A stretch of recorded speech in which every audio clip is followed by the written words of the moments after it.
invite Mr. Mankad on stage, who can help us with the session further. Thanks, Umesh. Good evening, everyone. So my name is Virang and I represent a tech organization called Amnex. Okay, so I'm asked today to talk about future of networked neighborhood. Okay, so I thought what that could mean to us. Okay, does that mean that we get the seamless Wi-Fi connectivity from our neighbors whenever we, try to connect their Wi-Fi and your wife raising concern?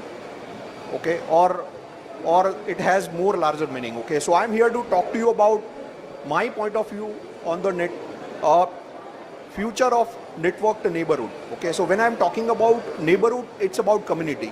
It's about wherever we live. Okay, it's about the way we live, work, play, collaborate, communicate with the community around us. Okay, and how we are embracing technology to make it a better experience as a citizen is something which I'm going to talk to you about. So I have my own point of view and I would like to divide that into two parts. Okay, one, basically when we see a greenfield city which is getting constructed. When I'm talking about a greenfield city, it is basically a new city which is getting constructed. So for an example, if I take a gift as a reference case or Incheon in Korea, what they are trying to do, they are building up a fresh city. They are creating a new city altogether. Okay, now when I'm talking about creating a new city, how do I, from the design perspective, ensure that there is a better livability experience in the city for every citizen? There is better avenue for citizens to collaborate and communicate with the communities. So what philosophy from the design aspect they are envisaging is basically to create cluster-based approach. So what is cluster-based approach? Cluster-based approach is basically creating commercial spaces, residential spaces and recreational spaces all together within 5 kilometer radial distance. And you have clusters of those spaces where people will go and finally live.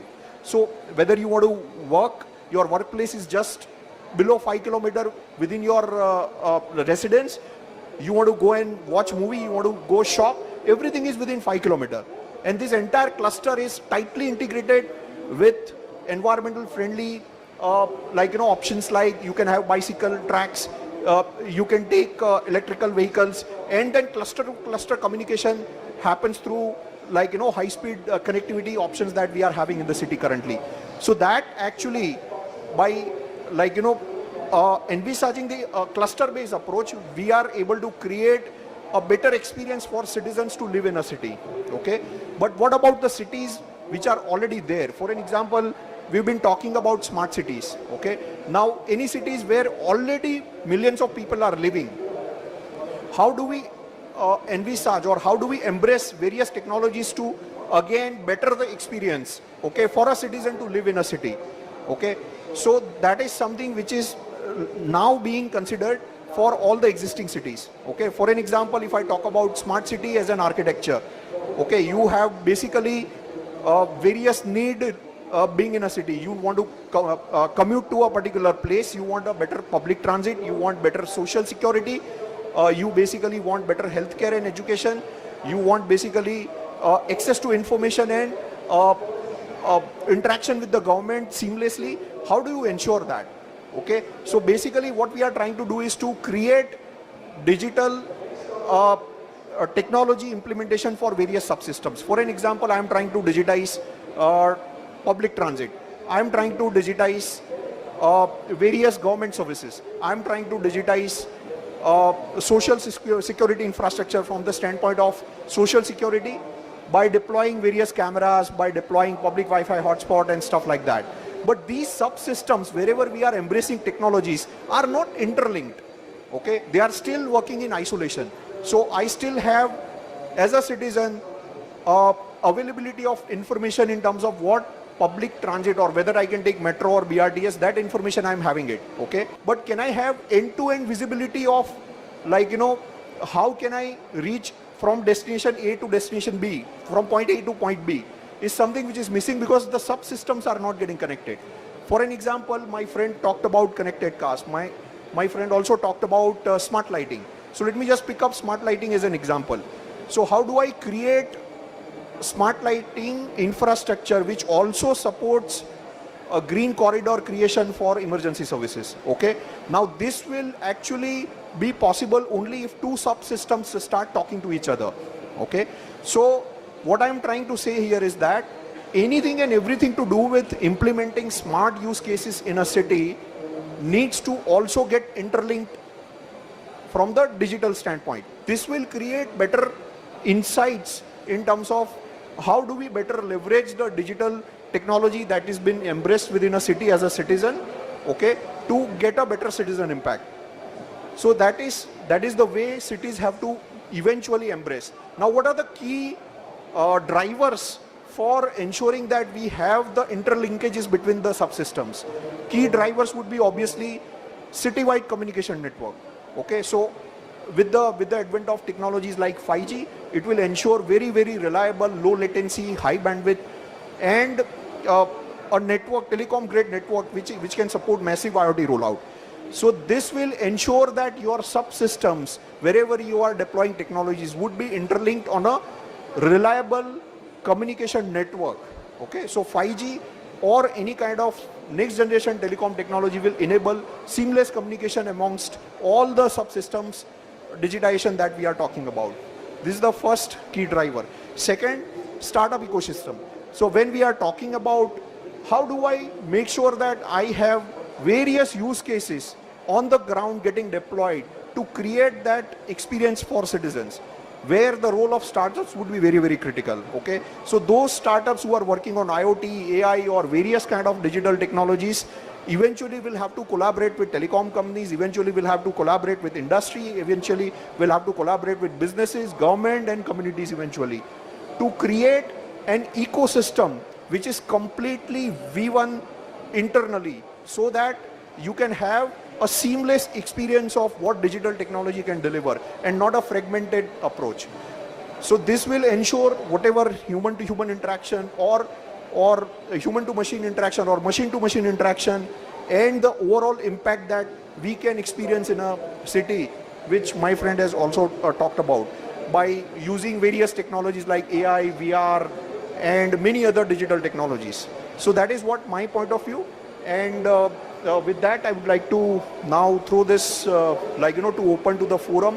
If you have any questions, we can probably discuss. Any questions, please? So, can you also throw a little more light on, as a common man, how my life is likely to change with all this technology coming in? Sure. Basically, so when we are talking about technology, it is important that as a common man, I should be getting a better living experience. When I'm saying living experience, it is basically how do I make sure that my day-to-day commute is optimized? How do I make sure that my security, social security is being taken care of? How do I ensure that I have better options available through digital platform of ensuring my day-to-day shopping, or ensuring the way I get entertained, or ensuring that the way I collaborate with the external stakeholders, communicate with the external stakeholders gets optimized. So that is something which we are talking about here. Great. So a lot of technology and a lot of telecom going to be actually playing a key role in our futures, right? And the extended limb which we've created for ourselves, which is called the cell phone, is actually going to be now somewhere really going to get attached to us. So do you also see a future where the wired network, which somewhere still is connecting us, is going to be there? And this is to both of you, Prashant, you and Mr. Mankad, any one of you who can take the question, that is there going to be a future without wires? Okay, so let me just try and put my perspective, and then Prashant can add since he comes from that background. So when you are talking about communication as a backbone, which enables eventually all the use cases that I have spoken about, as I told you, how do I create a citywide infrastructure, okay, is something which is going to determine the success of all these digital technology that we are talking about currently.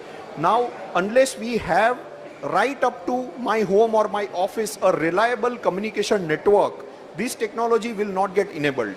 Okay, so obviously, like, with the advent of 5G, obviously, like, all the 5G infrastructure gets rolled out, which is interlinked through high-speed fiber optics.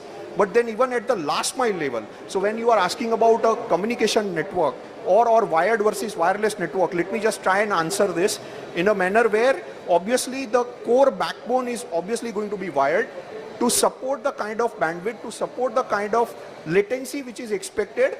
But at the last mile level, you have a lot of innovations which are happening. You have low power wide area network, basically to support low bandwidth IoT use case deployments. Then there are other options like Sigfox, which are very proprietary in nature. And there are some options which are very state of the art now, which is expected to be embraced by most of the telecom companies after 5G rollout, is basically on NB-IoT, where we are using 5G guard bands to enable NB-IoT and then use that NB-IoT for IoT communication. So maybe Prashant wants to add. Yeah, so very well said. He's absolutely right. And you see, one thing I want to say is that probably we will have every device connected. That's probably is our ultimate goal, 10 years, 15 years down the line. Whatever you're wearing, your wearable is intelligent enough. And with intelligence, it is communicating to some network. So complete wire is not possible. Somewhere there has to be a last mile. And obviously there are a lot of restrictions from the spectrum perspective, capacity perspective, penetration perspective. So ideal obviously is underground, full-fledged pipe, but you cannot live with it. It has to be a combination of a last mile. In 5G, we are talking about putting a cell tower every 300, 400 meters, right? It's going to be more cell towers. But obviously, it's going to be less than 1 millisecond latency. It's going to be immediate, right? Responsiveness, 100% responsiveness. So I think that's what he mentioned. And NB-IoT and all are going to enable all these low-powered, something which is there in the river, right? Something which is lying in the river. For 10 years, you have just dropped some device inside the river. It is continuously checking the pollution inside the river and probably sending some bites within a week's time. And that's how you are monitoring, yes, your river is pure and clean.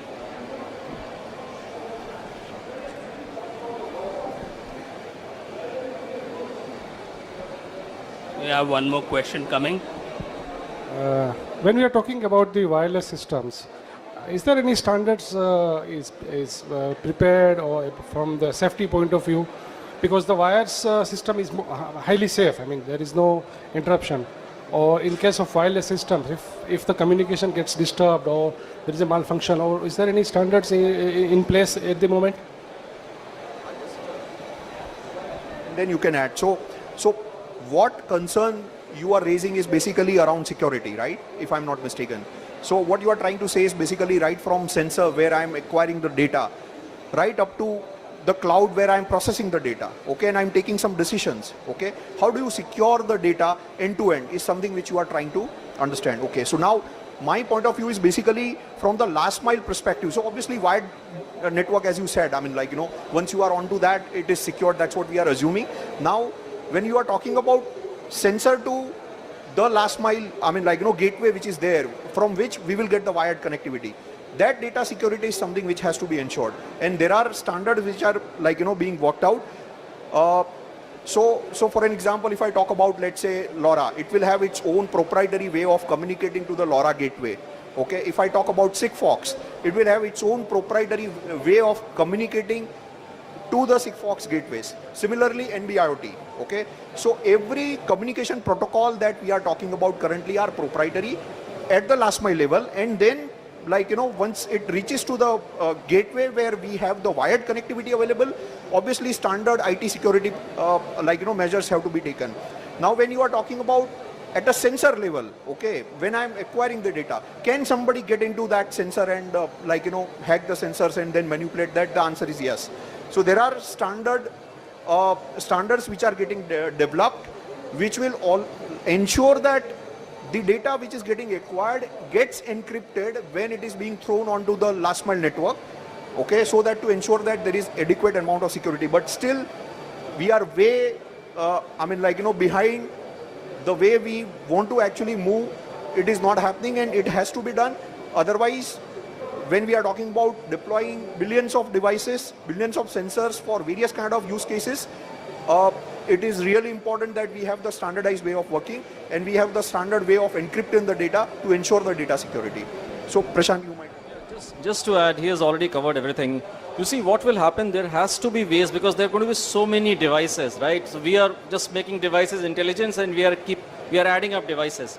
You're absolutely right. And recently we heard about, again, the Facebook story, right? Just 20 days back. So what's going to happen? We need standardization, surely, I think. Currently, it's a lot of fragmented market. Everybody is creating his own patents, trying not to, lot of things happening in that area. So one thing is obviously from the device standpoint, other things he has already covered.